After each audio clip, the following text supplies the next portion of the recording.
আসসালামু আলাইকুম প্রিয় ভিউয়ার্স, কেমন আছেন? আমি আয়েশা সিদ্দিকা স্টুডিও থেকে আজ আমি আপনাদেরকে শাহি পোলাও রান্না করে দেখাবো। পোলাও যারা পছন্দ করে না তারাও এই শাহি পোলাও খেতে চাইবেন। দেখুন, এর চেহারা যেরকম সুন্দর সেরকম খেতেও মজাদার। তাহলে চলুন আর দেরি নয়, রান্নাঘরে চলে যাই। আমি এখানে শাহি জিরা, জায়ত্রী, জায়ফল এবং এখানে নিয়েছি গোলমরিচ আর স্টার। এখানে কিছু বাদাম নিয়ে নিয়েছি, কাজু বাদাম আর কাঠবাদাম। তাহলে চলুন দেখি কিভাবে রান্না করি। আমি কড়াইতে কিন্তু তেল দিয়ে দিচ্ছি। আমি এখানে ব্যবহার করছি অলিভ অয়েল।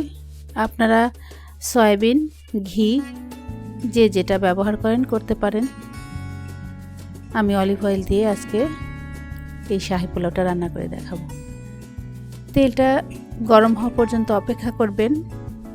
হ্যাঁ ভিউয়ার্স, তেল গরম হয়ে গেছে।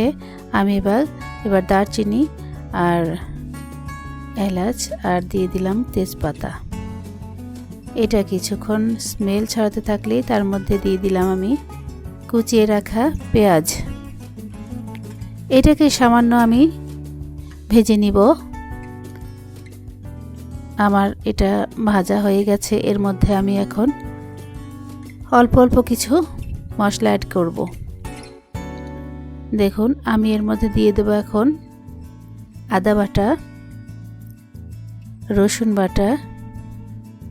আমি এখানে অল্প অল্প করে দিয়ে দিয়েছি, চা চামচের 1 চামচ, আর রসুন বাটা দিয়েছি 1/2 চামচ, আর দিয়ে দিলাম জিরের গুঁড়ো। এবার আমি এর মধ্যে চালটাকে ছেড়ে দিলাম। আমি এখানে 1 কেজি চাউল নিয়েছি। আমি নিয়েছি সুগন্ধি চাউল। আপনারা এখানে বাসমতি চাউলও ইউজ করতে পারেন, যে কোনো চাউলই ইউজ করতে পারেন। সুগন্ধিও নিতে পারেন, পোলাওয়ের চাউল, চিনি গুঁড়া চাউলটাও নিতে পারেন, যার যেটা খুশি। এখন আমি সুন্দর করে এই মশলা দিয়ে চালটাকে কিছুক্ষণ আমি ভেজে নেব। দেখুন, আমি চালটাকে সুন্দর করে ভেজে নিচ্ছি। আরও একটা কথা, আমি কিন্তু এখানে এক্সট্রা ভার্জিন অলিভ অয়েল ব্যবহার করেছি, শুধু স্বাস্থ্যের দিকে খেয়াল রেখে। দেখুন, আমার চালটা কিন্তু প্রায় ভাজা কমপ্লিট। আমি খুব একটা ভাজবো না। যখন এটা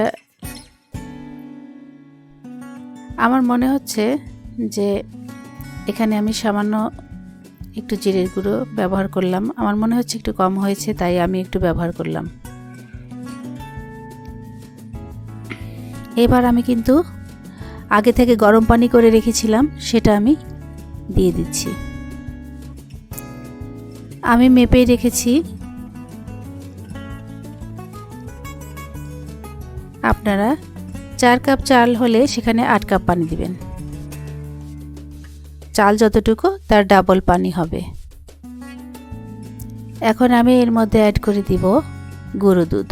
যদি আপনাদের ঘরে লিকুইড দুধ থাকে আপনারা সেটা ব্যবহার করতে পারেন। আমি গুঁড়ো দুধটাই ব্যবহার করছি। আর যে কাজু বাদাম আর কাঠবাদাম আপনাদের আমি দেখিয়েছি, সেটা আমি ভিজিয়ে রেখেছিলাম আর পরে আমি পেস্ট করে নিয়েছি সেটা।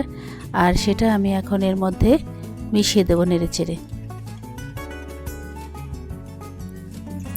দুধটাকে আমি একটু মিশিয়ে দিলাম। এবার আমি বাদামটা দিয়ে দেব। বাদাম বাটাগুলো কিন্তু আমি দিয়ে দিলাম। এখন এগুলোকে আমি নেড়েচেড়ে চালের সঙ্গে সুন্দর করে মিশিয়ে দেব।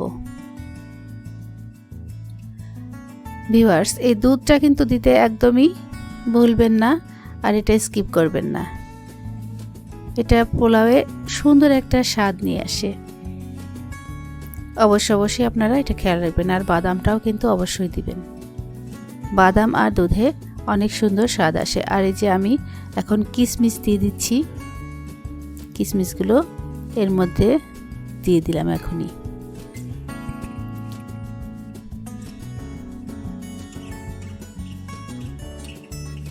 এই পর্যায়ে আমি এটাকে এর মধ্যে একটু লবণ দিয়ে দিলাম। আমি স্বাদ মতো লবণ দিয়ে দিয়েছি, আপনারাও আপনাদের পছন্দ মতো স্বাদ মতো লবণ দিয়ে দিবেন। এবার আমি ঢেকে দিয়ে দিলাম। ফিরে আসলাম আমি 5-6 মিনিট পর। আমার পোলাও মোটামুটি প্রায় হয়ে এসেছে। এখন আমি এর মধ্যে আরও কিছু অ্যাড করব। আমি কেওড়া জল দিয়ে দিলাম, কিন্তু সামান্য কেওড়া জল দিয়ে দিচ্ছি, খুব বেশি না। আর এই যে গোলাপ জল, এই দুটো আপনারা দেবেন, অবশ্যই দেবেন, কারণ এটা পোলাও একটা শাহি শাহি ভাব আনে। আর এর মধ্যে এখন আপনারা দিবেন ঘি। এ পর্যায়ে আমি ঘি দিয়ে দিলাম, আর এই ঘিটাও আপনারা অবশ্যই দিবেন। এবার আমি নেড়ে চেড়ে চালের মধ্যে সুন্দর করে মিশিয়ে দিলাম। আমার পোলাওটা কিন্তু অনেক ঝরঝরে হয়েছে, দেখুন। এখন আমি দিয়ে দিলাম কয়েকটি কাঁচামরিচ আর ঢেকে দিয়ে কিছুক্ষণ অপেক্ষা করব, দমে রাখবো। ফিরে এলাম কয়েক মিনিট পর। দেখুন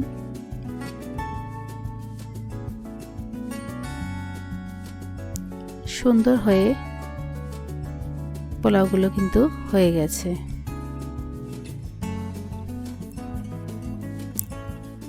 আমি আর একবার ঢেকে দেব।